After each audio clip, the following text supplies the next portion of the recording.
لا نحتاج الآن كي نزداد جمالا، جوهرنا هنا في القلب تلالا. الصلاة والسلام على رسول الكريم، ثم بعد. أعوذ بالله من الشيطان الرجيم، بسم الله الرحمن الرحيم. لا خير في كثير من نجواهم إلا من أمر بصدقة أو معروف أو إصلاح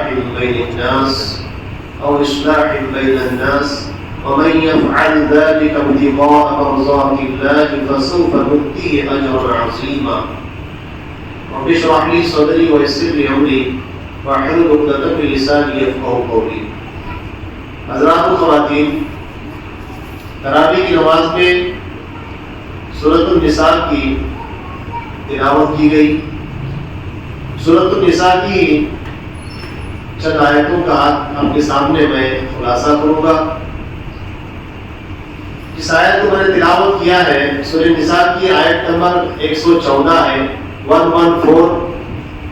اس آیت کریمہ میں، اس آیت کریمہ میں اللہ تبارک و تعالیٰ فرماتا ہے کہ ان لوگوں کی بہت سی سرگوشیاں اچھی نہیں ہیں، مگر جو خیرات یا نیک بات یا لوگوں میں صلح کرنے کو کہے اور جو ایسے کام اللہ کی خوشنودی حاصل کرنے کے لیے کرے گا تو ہم اس کو بڑا ثواب دیں گے. اللہ تبارک و تعالیٰ فرماتا ہے اس آیت کریمہ میں کہ انسانوں کی اکثر جو سرگوشیاں ہوتی ہیں، اکثر جو گفتگو ہوتی ہے، اکثر جو انسانوں کی باتیں ہوتی ہیں، اس میں خیر نہیں ہوتا. یعنی بہت ساری باتیں انسان ایسی کرتا ہے جس پر انسان کا مواخذہ کیا جائے گا. انسان کو اس کو اللہ کے پاس اس کا حساب دینا پڑے گا. اللہ تعالیٰ پوچھے گا کہ یہ باتیں تم نے کیوں کی تھی، فلاں باتیں تم نے کیوں کی تھی.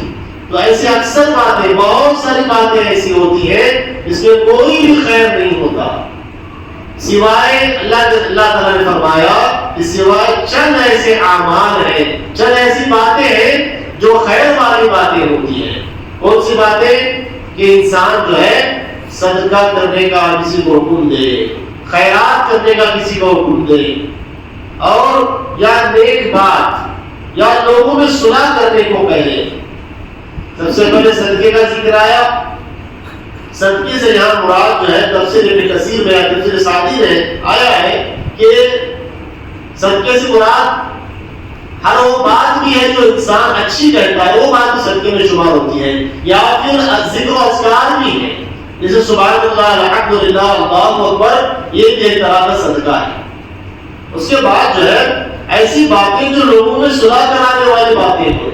کسی بچھڑے ہوئے کو یا کسی ایسے دو لوگوں کو آپ ملا رہے ہیں جو آپس میں ناراض ہیں، جن کا آپس میں جھگڑا ہے، جن کے آپس میں درمیان میں بہت سارے جو ہے دوریاں پیدا ہو گئی ہیں. اگر انسان ان دونوں کو ملانے کا کام کرتا ہے تو یہ خیر کے کاموں میں سے ایک کام ہے. سفیان ثوری رحمۃ اللہ علیہ کی عیادت کے لیے جب لوگ جاتے ہیں اسلاف میں سے، تو اس کے اندر سعید بن حسان بھی ہوتے ہیں. تو کہتے ہیں کہ ام صالح کی وہ روایت تم جو ہے بتاؤ ہمیں. تو وہ کہتے ہیں کہ آج پھر سے وہ حدیث ہم کو تم سناؤ. پھر وہ حدیث بیان کرتے ہیں کہ اللہ کے نبی صلی اللہ علیہ وسلم نے فرمایا انسان کی تمام باتیں قابل مواخذہ ہیں، انسان کی تمام باتوں پر اس کا مواخذہ کیا جائے گا بجوز اللہ کے ذکر اور اچھے کاموں کے بتانے اور برے کاموں سے روکنے کے. یعنی انسان نے صدقہ کیا یا پھر اچھائی کا حکم دیا یا پھر برائی سے منع کیا، ان چیزوں کے بارے میں اللہ تعالیٰ اس کو نہیں پوچھے گا. پھر سفیان ثوری نے کہا اس حدیث کو سننے کے بعد میں کہ یوم یقوم الروح والملائکۃ صفا، یوم یقوم الروح والملائکۃ صفا لا یتکلمون الا من اذن له الرحمن وقال صوابا. یہ سورہ نبا کی آیت کریمہ ہے جس میں اللہ تبارک و تعالیٰ نے فرمایا کہ قیامت کے دن جب روح اور ملائکہ سب بستہ کھڑے ہوں گے تو کسی کو بات کرنے کی اجازت نہیں ہوگی، اور اس کو ہوگی جس کو رحمان حکم دے اور وہ بڑی بات ہے. وہ اچھی بات کہیں.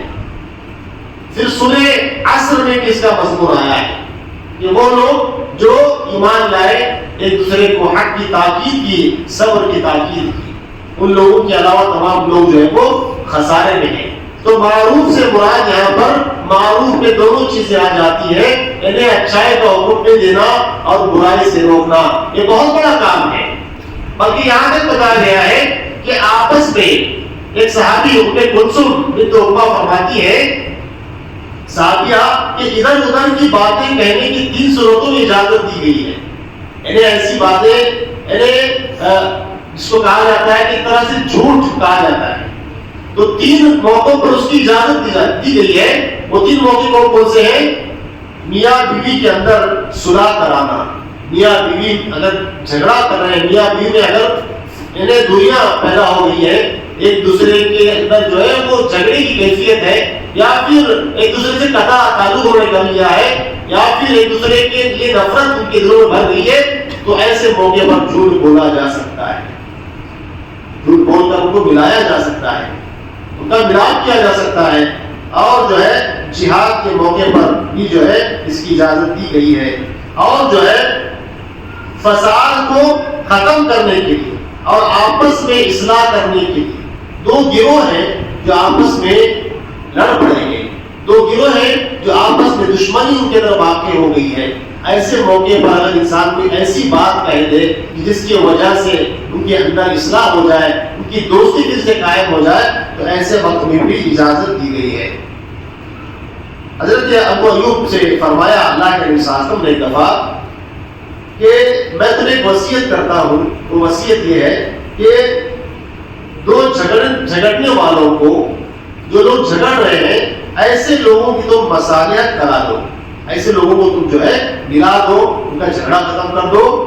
جب ایک دوسرے سے رنجیدہ ہو تو انہیں ملا دو, ایک دوسرے سے وہ رنجیدہ ہے تو ان کو تو ملا دو. یہ وصیت اللہ کے ساتھ لوگوں کی ابو ایوب انصاری کو. اور بھی بہت سارے واقعات ہیں, بہت سارے احادیث اس کے تعلق سے. اتنا بڑا عمل ہے یہ, ایک دوسرے کو ملانا, ایک دوسرے کے جھگڑے کو ختم کرنا.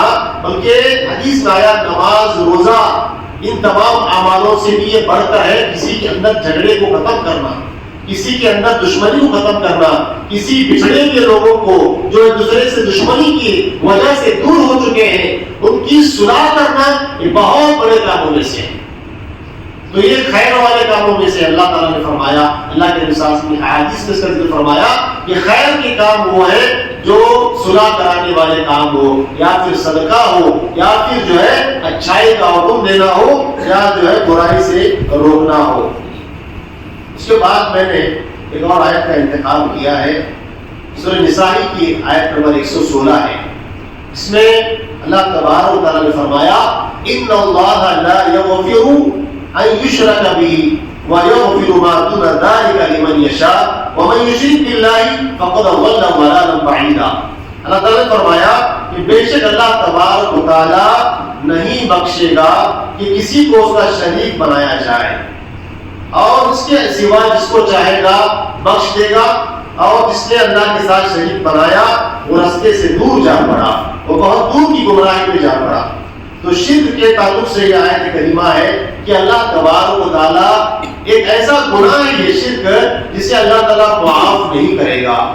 بلکہ قرآن کریم میں اور مقام پہ فرمایا کہ ان الشرک لظلم عظیم, شرک بہت بڑا ظلم ہے, شرک جو ہے بہت بڑا ظلم ہے.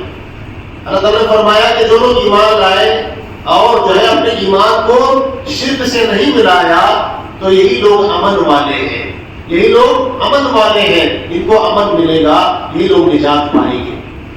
شرک سے مراد آپ جانتے ہیں اللہ کے ساتھ کسی اور کو اللہ کے جیسی صفات والا ماننا. جیسے اللہ تبارک و تعالیٰ علیم ہے, اللہ تعالیٰ جاننے والا ہے. اللہ تعالیٰ کیسا جاننے والا ہے؟ اللہ تبارک و تعالیٰ کے لیے کوئی لمٹ نہیں ہے, کوئی جو ہے فاصلہ نہیں ہے. اللہ تبارک و تعالیٰ جانتا ہے, ہر چیز کو جانتا ہے اللہ تبارک و تعالیٰ. انسانوں کے جو احوال ہو رہے ہیں, جو ہونے والے ہیں, جو ہو چکے یا جو نہیں ہونے والے ہیں, اگر وہ ہوتے تو کیسے ہوتے, یہ بھی اللہ تبارک و تعالیٰ جانتا ہے. اللہ تعالیٰ ایسا جاننے والا ہے. ایک انسان بھی جانتا ہے کہ اس کی لمٹ ہے, اس کا ایک جو ہے وہ حد ہے. اللہ تبارک و تعالیٰ ایسا جاننے والا ہے کہ اس کے جیسا کوئی اور جاننے والا نہیں. دنیا کے اندر کتنی مخلوقات ہیں ہم جانتے نہیں جانتے. اللہ تعالیٰ پوری مخلوقات کو جانتا بھی ہے بلکہ ان کو پالتا بھی ہے. سب کو اللہ تعالیٰ روزانہ پیٹ بھر کے کھانا بھی دیتا ہے. کتنی مخلوقات اللہ تعالیٰ کی. اللہ تعالیٰ جاننے والا ہے. اللہ تبارک تعالیٰ سننے والا ہے. اللہ تعالیٰ کیسا سننے والا ہے؟ ہم بھی تو سنتے ہیں لیکن اللہ تبارک تعالیٰ کی جو سماعت ہے وہ اس کی کوئی لمٹ نہیں ہے. اس کو جو ہے کوئی حد نہیں ہے. ہماری لمٹ ہوتی ہے. اس لمٹ کے اندر ہم سنتے ہیں ہم جو ہے سن سکتے ہیں یا پھر ہمارے دیکھنے کی ہر چیز کی لمٹ ہوتی ہے. اللہ تعالیٰ کے لیے کوئی لمٹ نہیں ہے. اللہ تعالیٰ ایسا سننے والا ہے. بیک وقت میں اللہ تعالیٰ کروڑوں انسانوں کی پکار کو بیک وقت میں سن سکتا ہے. انسان کے اندر وہ صفت نہیں ہے. انسان کے اندر وہ کوالٹی نہیں ہے. ایک انسان کے ساتھ میں اگر دو لوگ بھی ایک ساتھ بات کریں گے تو انسان کو سمجھ میں نہیں آئے گا. انسان کیا کہے گا کہ بھائی تو پہلے خاموش ہو جا, اس کی سنتا ہوں میں. کیا کہے گا وہ؟ تو دونوں ایک ساتھ بات مت کرو, میں ایک کی سنوں گا کیونکہ میں دونوں کی نہیں سن سکتا. اللہ تعالیٰ کروڑوں کی سنتا ہے, کروڑوں لوگوں کی ایک ساتھ بات کو سنتا بھی ہے اور جو ہے ان کی ضرورتوں کو پورا بھی کرتا ہے. اللہ تبارک تعالیٰ, اللہ تعالیٰ کی سماعت ایسی ہے, اللہ تعالیٰ کی بصارت ایسی ہے. اللہ تبارک دیکھیے کہ ایک انسان جو ہے جس کو زبان ہی نہیں ہے, جو بول ہی نہیں سکتا, اس کے حاجات کو اس کی دعاؤں کو بھی اللہ تعالیٰ سن لیتا ہے. دیکھیے یہ صفات کسی اور کے اندر ہم مانتے نہیں. فلاں ولی فلاں بزرگ جو ہے وہ بھی جو ہے ہماری باتوں کو سنتے ہیں, ہماری تمام چیزوں کو وہ بھی جانتے ہیں جیسا اللہ جانتا ہے, جیسا اللہ سنتا ہے, جیسا اللہ تبارک تعالیٰ دیکھتا ہے. اگر یہی چیزیں یہی صفات ہم اللہ کے علاوہ کسی اور میں بھی سمجھتے ہیں تو گویا یہ شرک ہے. یہ شرک ہے اور اللہ تبارک تعالیٰ اس گناہ کو کبھی معاف نہیں کرنے والا. اس کے علاوہ جتنے بھی گناہ چاہے تو اللہ تعالیٰ معاف کر دے گا اللہ کی مرضی. لیکن شرک کو اللہ تعالیٰ کبھی معاف نہیں کرے گا. یہ بہت بڑا ظلم ہے, یہ بہت بڑا گناہ ہے. اللہ تبارک تعالیٰ اسے کبھی معاف نہیں کرے گا. انسان کو چاہیے کہ اس گناہ سے, اس ظلم سے اپنے آپ کو بچائے, اپنی اصلاح کر لے. اگر وہ اس گناہ میں اس ظلم میں مبتلا ہے اپنی اصلاح کر لے اور باز آ جائے. اللہ تبارک و تعالیٰ ہم تمام کو پہلے اور اس میں زیادہ عمل کی توفیق عطا فرمائے. وآخر دعوانا الحمدللہ رب العالمین.